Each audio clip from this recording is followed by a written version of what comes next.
Hey Magic players, this is Ben with MTG Frontier Guide, and today we're going to do a standard deck tech.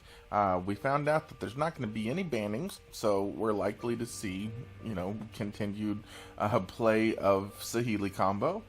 So I wanted to share basically what I've been running for the last 2 weeks, with the exception of a few added Amonkhet cards. So we're doing standard deck tech for Orzhov good stuff. Okay, to start the deck out, we're running 2 copies of Heart of Kiran. It's a 2-drop vehicle. It's a 4/4. If you play standard, you're probably already familiar with the vehicle.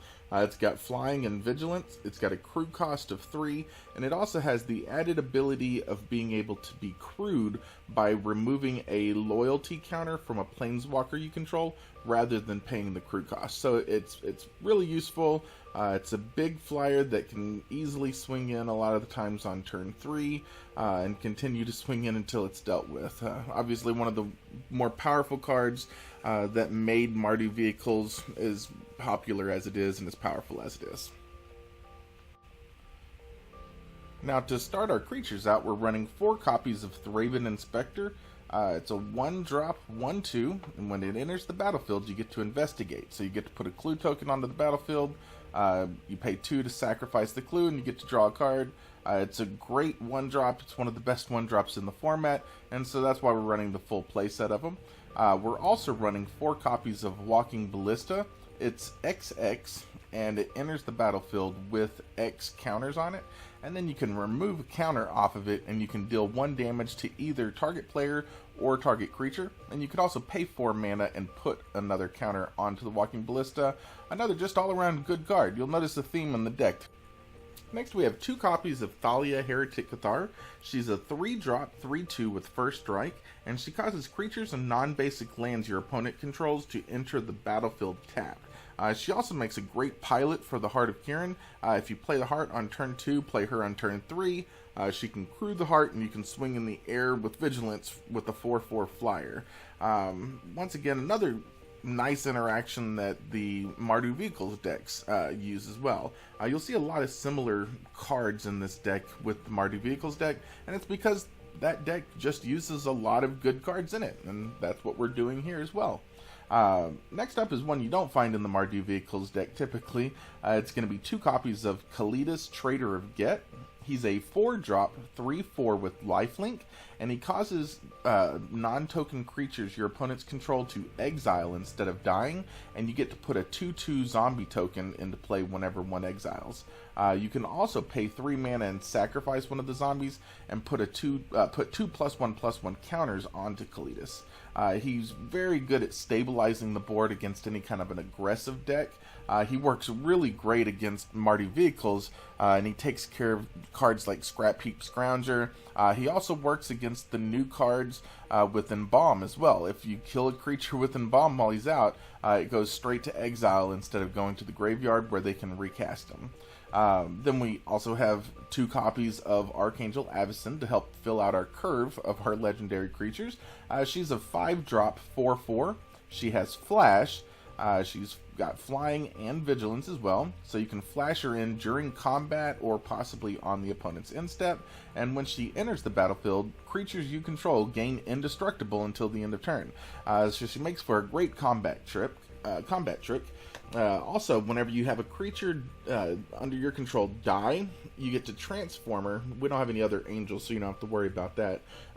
But you get to transfer her at the beginning of the next upkeep, and she turns into Avacyn the Purifier, and when it transfers into Avacyn the Purifier, it deals 3 damage to each other creature, that includes yours and your opponent's, and each opponent as well. So you can use her flip to actually take care of a planeswalker, because you can redirect that damage. You can use it to wipe the board, and an interaction I like to do a lot is to use the Walking Ballista just to make her flip. So you can deal damage straight to them, or you can, deal damage to a bigger creature or something like that. or just to try to hit a Planeswalker. You can take a couple loyalty counters off of it, and then when it flips, you can have Avacyn deal the damage redirected over to the Planeswalker to finish them off. It's very versatile. She's a very good card, and she's actually dropped significantly in price, so you can actually pick her up for relatively cheap compared to, I think, the $35 or something she was at one point in time. Last I checked, she was around like $8.50. So pretty good card to have in the deck. Okay, so moving into our non-creature spells, we have one copy of Lay Bare the Heart. It's a new Amonkhet card. It's a 2-drop sorcery spell, and target opponent reveals his or her hand. You choose a non-legendary, non-land card from it, and that player discards that card. So we're using this for two reasons. We're using it to obviously get rid of whatever the biggest threat is that we can get rid of, and we're also using it for information so we know what they're up to, and so we can help plan our moves accordingly. We're also running one copy of Transgress the Mind, which is a 2-drop sorcery, and target player reveals his or her hand, and you can choose a card with converted mana cost 3 or greater. This works good for getting rid of gods. It also works good for getting rid of any kind of gear hulks. There's a lot of different things that Transgress hits. They don't both hit the exact same things. They're both a little bit different. Transgress does exile, so that is something worth noting. And Lay Bare the Heart does cause it to go into their graveyard. So they're both good cards. Initially, I was running 2 Transgress before the new set came out, and so I wanted to actually split it up and move one of the Lay Bare the Hearts into the main board. The rest of the Amonkhet cards are actually all in the sideboard because the deck was running really well the last couple of weeks through FNM. I went 4-0 last Friday and the Friday before with it. That was whenever I built the deck. So it's been running pretty good for me. I'm really happy with it. So we'll move on to the next cards here. And that'll be our removal cards. So we're actually running 4 copies of Fatal Push. It's a 1-drop instant speed, destroy target creature if it has converted mana cost 2 or less. If you have Revolt, you get to destroy target creature if it has converted mana cost 4 or less. And that's if you have a permanent leave the battlefield during that turn. That can be something like an Evolving Wilds getting cracked, or Walking Ballista, or a creature dying. So there's a lot of different ways to trigger Revolt for it. But a lot of times we're just using it to buy time to the mid to late game, which is where we want to be with this deck. We also have 2 copies of Grasp of Darkness. It's a 2-drop instant. Target creature gets -4/-4 until the end of turn. This one can, get rid of the Saheeli combo because it can kill the Felidar Guardian in response to the Saheeli targeting it. It's a good removal spell that can also get rid of opposing opponent's Heart of Kiran, or some of the gods. There's different creatures that are indestructible that the -4/-4 comes in very handy to deal with as well. We're also running 3 copies of To the Slaughter. It's a 3-drop instant speed removal, and its target player sacrifices a creature or a planeswalker. And then if you have Delirium, which is 4 or more card types in your graveyard, that player sacrifices both a creature and a planeswalker. Now there's quite a bit of times where you'll use this with Delirium. We do have the Walking Ballista, which counts as both an artifact and a creature. So then we just need an instant and a sorcery, or a land, or a planeswalker. So there's a lot of different ways to get the Delirium, and a lot of times it does come in very handy to make them sacrifice both a creature and a planeswalker. And speaking of planeswalkers, we have 4 copies of Gideon, Ally of Zendikar. He's a 4-drop. He comes in with 4 loyalty.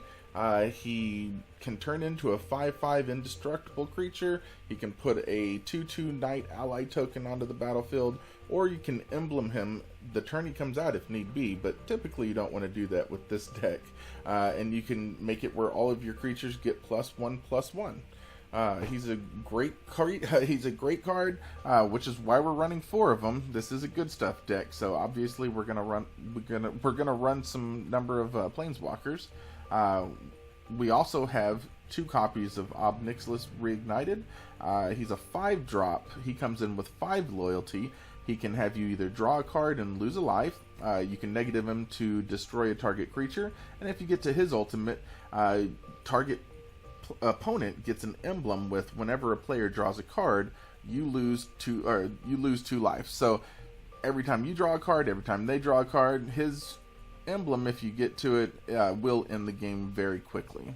And then we have our last card of the deck that's not a land, and it's going to be Sorin Grim Nemesis, and he's a 6-drop, 6 loyalty planeswalker, and his plus ability lets you reveal the top card of your library, and each opponent loses life equal to the converted mana cost, so he gets you card advantage.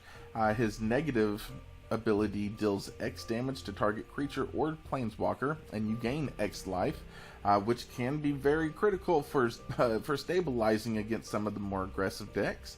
And then his ultimate, if you ever get to it, is you put a number of 1/1 black vampire knights with lifelink onto the battlefield equal to the highest life total among all players.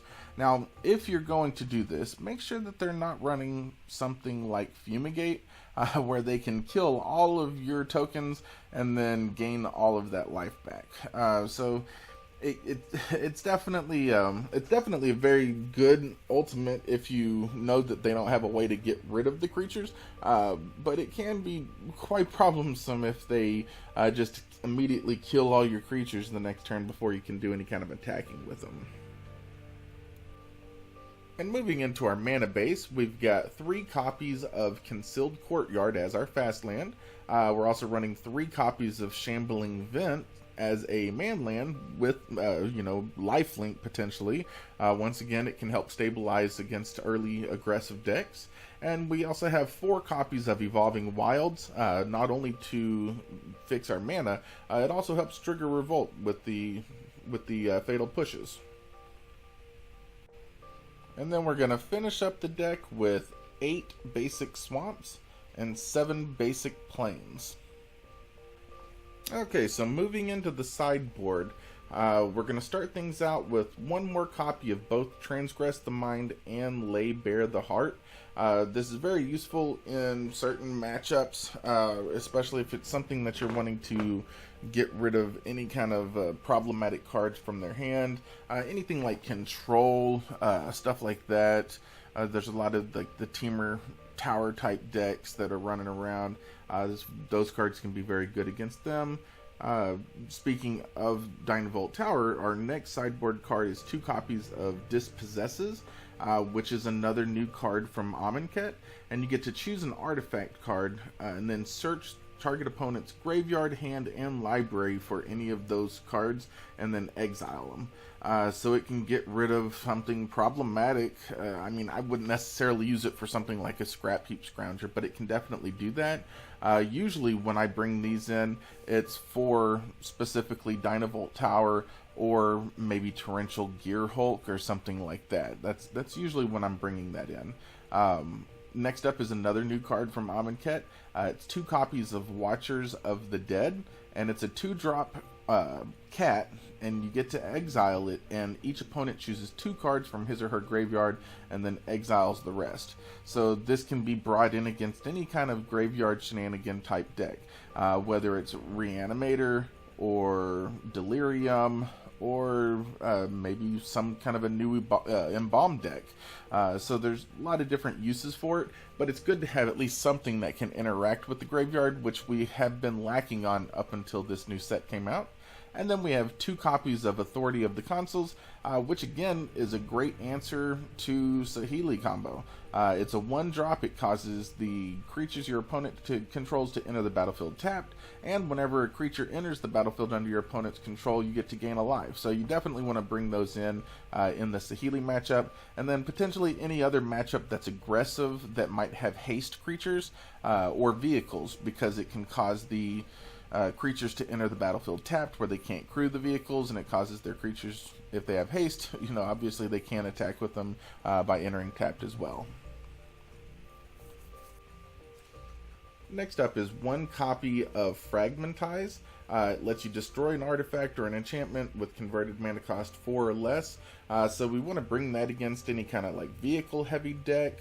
or like a Temur Tower deck, or any deck running Dynavolt Tower, or even maybe, I don't know if you see it in your local meta, but we have it in ours, possibly Fevered Visions deck, because we want to have cards in our hands, so if we can get rid of an onboard Fevered Visions, we want to get rid of it. I have raced Fevered Visions several times.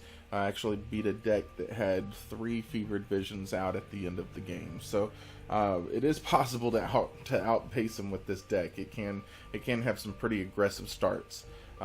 Next is 1 copy of Anguished Unmaking, and that one is just a kind of a catch-all for permanents. It's an instant speed, exile target non-land permanent, and then you lose 3 life. So it's got the trade-off for being priced at 3 mana and being instant speed. We're also running 2 copies of Declaration in Stone. That exiles target creature and all other creatures its controller controls with the same name. So really what this one is for is if anyone's running any kind of indestructible creatures or any token strategies where they're creating a lot of tokens with the same name. They get a clue for each non-token creature you exile with the card. So if they're running token strategies, this one is a definite must-have in the deck. And it's also 2-drop, so it's pretty quick to play as well. Next is 1 copy of Fumigate. It's a 5-drop board wipe, and then you gain 1 life for each creature destroyed this way. So any kind of go wide type strategy decks that aren't too aggressive, you definitely want to throw this one in as well. And then we have 2 copies of Yahenni's Expertise, which is another one for go wide strategies. It's a little bit cheaper than Fumigate, so you can get it out the turn before, and then you can also cast a card with converted mana cost 3 or less from your hand without paying for it whenever you cast it. So you can cast that, give all creatures -3/-3, wipe the board, and then play like a Thalia Heretic Cathar, or possibly, like a To the Slaughter, something like that, to kill a Planeswalker after you've wiped their board. There's a lot of different uses for it.